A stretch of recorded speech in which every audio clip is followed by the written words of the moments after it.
Hey, what's going on, YouTube people? I have an enjoyable video that should be fun for you today. Thanks for watching. Peace to you. Hey, I want to start and talk about the Island of Misfit Toys. You remember that Rudolph the Red-Nosed Reindeer? It was back from, I don't know, the previous couple decades ago. Maybe early CGI or claymation, I can't remember, but it was Rudolph, and he went to this island, and he was trying to find himself, the whole story of Rudolph the Red-Nosed Reindeer. And so he's at this place, the Island of Misfit Toys. He goes there, and it's just all these like weird toys that don't fit in, that, they all find a place there. It's kind of like their family.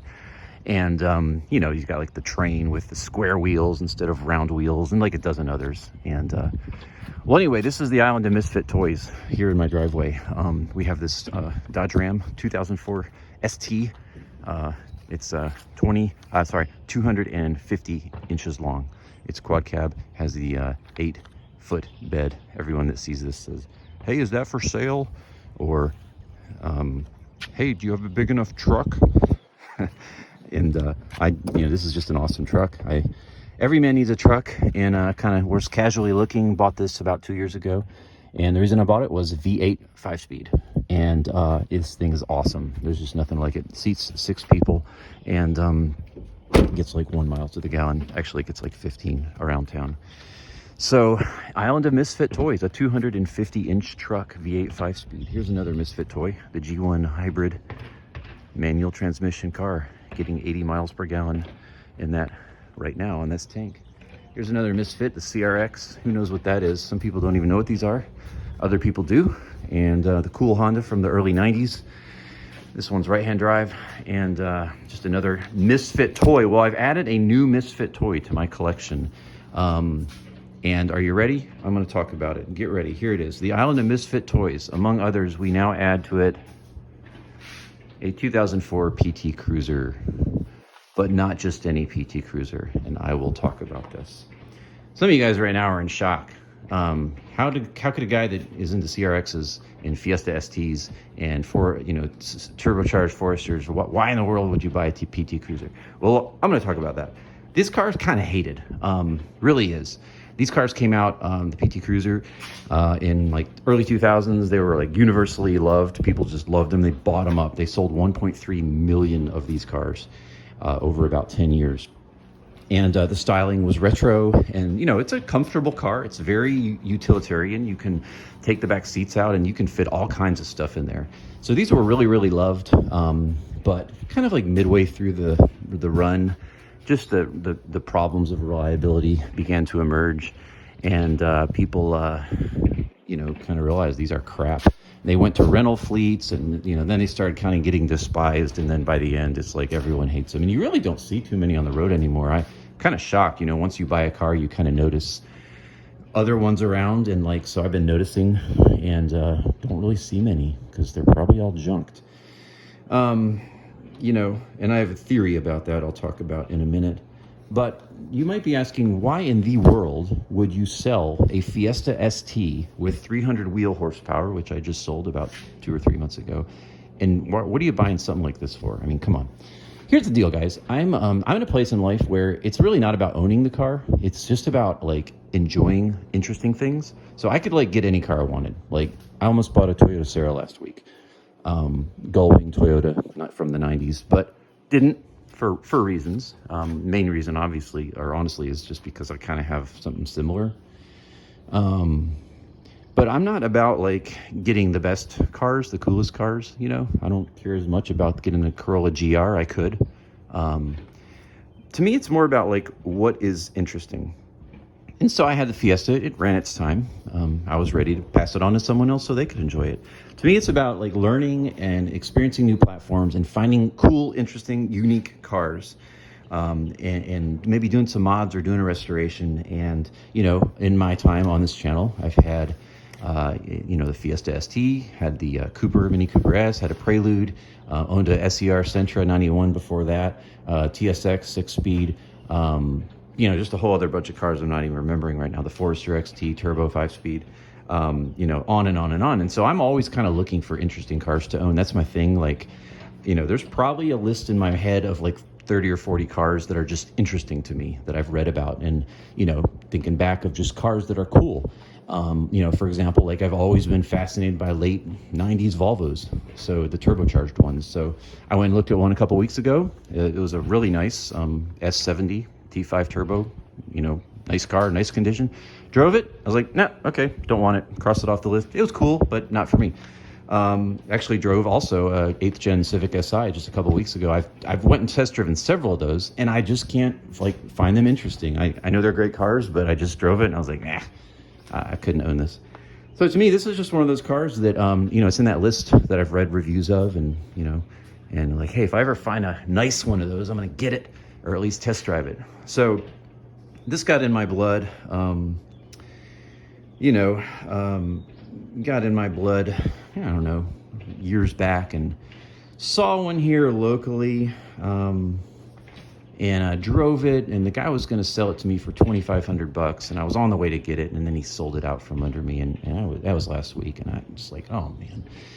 So that was very upsetting, clearly, but that car was totally beat. It was more of a restoration, which is what I usually do.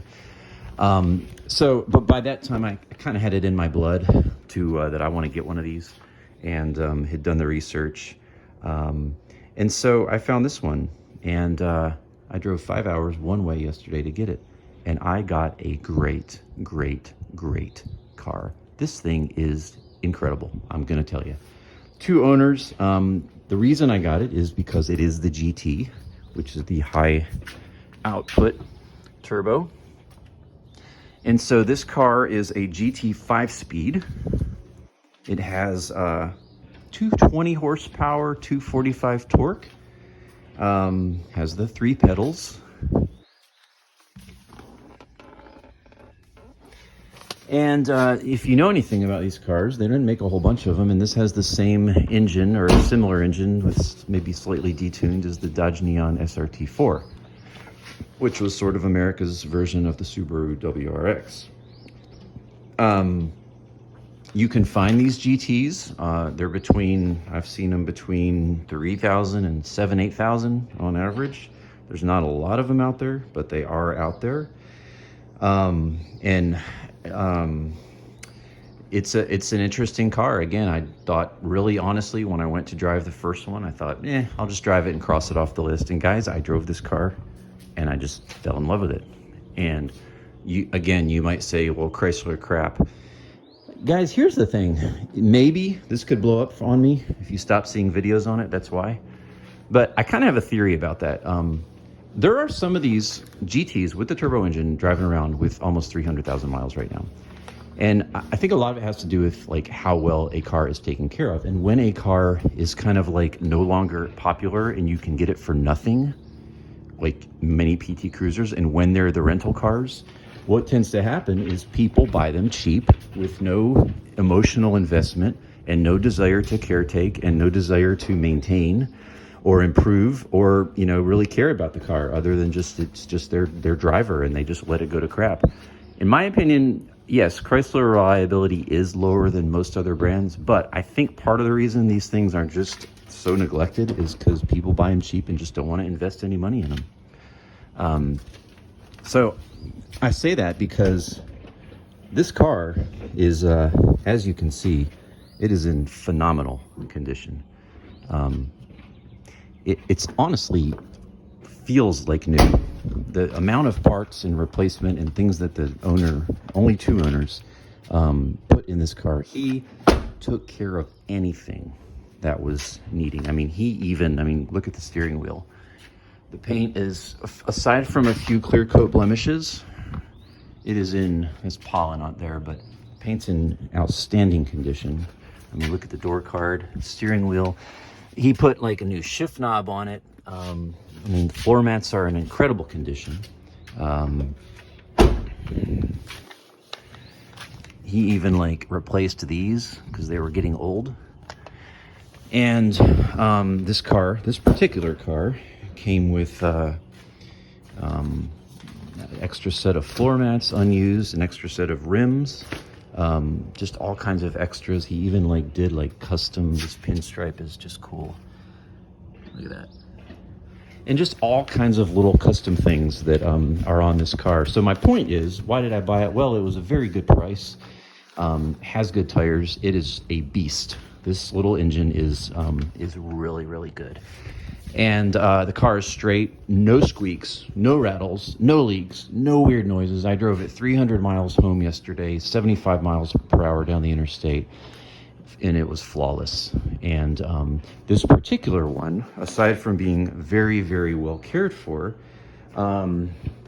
it's got a lot of little add-ons, and I haven't even gotten into like reading and learning, but like even just this grill, like this grill combo I learned yesterday is like, that's not even the regular GT grill. That's a GT grill that's like got an extra. It's like it was an option of some kind. So anyway, needless to say, the car's in pristine condition, drives perfect, pulls super strong. And, so when you come across something like that you can get into for not a whole lot of money, this only has 130,000 miles. It comes down to, for me, I test drove and it's just like, this is the dumbest, weirdest car. It should not be this fun, and it is. And that's where I'm at with cars. Yeah, I could go buy a new Supra. Yeah, I could have kept the Fiesta ST. I could go get a Mustang or a Corvette or a whatever, a Skyline. This is interesting to me. And you should do what you love and find things that make you feel moved and creative and interested and alive. And, you know, honestly, a new Mustang would just be boring. To me. This is just me. But having this variety of weird cars, the island of misfit toys, is just fun at this stage in my life. So that's my intro to this car. I'm super excited to drive it and kind of do a couple little mods to it. Not much. It's, again, in very good condition. So not much to do, but that's my intro. Would love to hear your feedback. If you hate them, just hate on it. Like, bring all the hate. I can't wait. I've even told a few of my car friends, like, you're not going to believe what I bought. And they're like, you're a loser. Like, yeah, like PT loser. Like, I've already checked the DMV, and unfortunately somebody already got that custom tag. But I was going to get the tag PT loser to go on the back. Someone took it. But yeah, hate on it. Love on it. Hey, challenge. Go drive one. You will be impressed. Thanks for watching. This is my PT Loser GT 2004 edition 5-speed. Can't wait to put some more miles on it and make some more videos. Peace, guys. God bless you. Later.